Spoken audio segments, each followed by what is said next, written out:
माननीय नरेंद्र मोदी जी ने कहा कि गाय पर बात करना अपराध हो गया है। उन्होंने कहा हम पूजनीय है, माता है, आदि इत्यादि। मैं आपको अतीत में ले जाना चाहता हूं थोड़ा सा, क्योंकि प्रधानमंत्री भी सदियों पहले ले जाते हैं, तो ईसा पूर्व सिकंदर तक चले जाते हैं मोदी जी, योगी जी। तो मेरी भी जिम्मेदारी है कि मैं 1930 में ले जाऊं। 1930 में भी ऐसा ही विमर्श भारत में चल रहा था गाय को लेकर। महाराष्ट्र में एक मराठी का जर्नल था जिसका नाम था भाला। उसमें एक प्रश्नोत्तरी चल रही थी और उसमें एक प्रश्न था कि सच्चा हिंदू कौन है। उत्तर आया कि जो गाय का पूजन करता है वो सच्चा हिंदू है। विनायक दामोदर सावरकर ने जब ये सारे प्रश्नोत्तर पढ़े तो उन्होंने एक निबंध लिखा।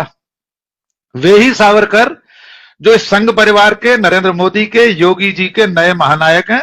नए मैं इसलिए कह रहा हूं कि आज से 20-25 साल पहले तक संघ भी चिमटे से भी सावरकर को हाथ लगाने को तैयार नहीं था, और अब राष्ट्रपिता महात्मा गांधी को रिप्लेस करके सावरकर को स्थापित करने पर जुटे हैं।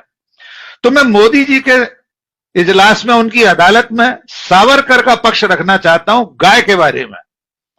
सावरकर ने उस भाला जो मराठी जर्नल था उसके प्रश्नोत्तर के आधार पर फिर अपनी एक मीमांसा लिखी, एक निबंध लिखा जिसका शीर्षक था विज्ञान निष्ठ निबंध। और यह बाकायदा सावरकर की किताब है जिसे स्वतंत्र वीर सावरकर स्मारक समिति महाराष्ट्र की जो थी, मुंबई की, उसने किताब के रूप में से छापा। अब इस किताब में सावरकर क्या लिखते हैं विज्ञान निष्ठ निबंध में, उसके पाठ 1.5 में वे लिखते हैं सावरकर कि जो लोग भी गाय को माता मानते हैं वे स्वयं को मानव जाति से हीन कर लेते हैं, उससे एक दर्जा नीचे उतर जाते हैं। विनायक दामोदर सावरकर स्पष्ट लिखते हैं गाय एक पशु है जो पूरी तरह से बुद्धिहीन है, उसमें इतना विवेक नहीं है कि वो अपने ही मल में लोटी रहती है, यानी अपने गोबर में। ये सावरकर के शब्द हैं, कोट अनकोट, डॉक्टर राकेश पाठक नहीं कह रहे। 1930 में सावरकर लिख रहे हैं। इस लेख में सावरकर ने यह भी लिखा है कि जो मुगल आक्रांताओं के समय पराजय हुई है वो इसलिए हुई है कि गायों की रक्षा में लगे रहने वाले लोग उस युद्ध कौशल को भूल गए थे। बहुत लंबा लेख है और उन्होंने बहुत खिल्ली उड़ाई है। यह गौ पालन हवे, गौ पूजन नभे, यानी गाय का पालन करना चाहिए, उसके पालन पोषण में कोई बुराई नहीं है क्योंकि वो एक उपयोगी पशु है, लेकिन पूजन नभे, उसका पूजन करना नहीं चाहिए, ये सावरकर कह रहे हैं।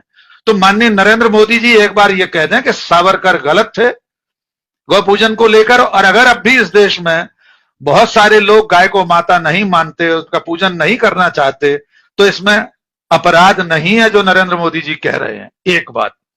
अब मैं दूसरे विषय पर आता हूं। उन्होंने कहा कि डेयरी सेक्टर पर ध्यान देने की जरूरत है इस समय। तो माननीय नरेंद्र मोदी जी का इतिहास बोध और इतिहास ज्ञान हम सब जानते ही हैं।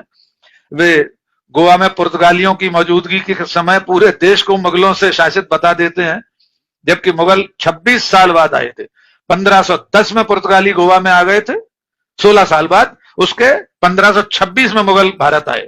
खैर, तो उन्हें यह भी बताना जरूरी है कि जिस डेयरी सेक्टर की चिंता आज वे कर रहे हैं, इसकी चिंता भारत में बहुत पहले कर ली गई थी। 13 जनवरी 1970 को ऑपरेशन फ्लड शुरू हुआ था, जिसे हम दुग्ध क्रांति और श्वेत क्रांति के रूप में जानते हैं। वर्गीज कुरियन का नाम भी जानते होंगे नरेंद्र मोदी जी। और ये ऑपरेशन फ्लड 1970 की 13 जनवरी को शुरू होकर 1996 में खत्म हो चुका है, और उसी ऑपरेशन फ्लड का परिणाम है कि भारत दुनिया का सिरमौर है दुग्ध उत्पादन में, और भगवान की कृपा से माननीय नरेंद्र मोदी जी का उसमें कोई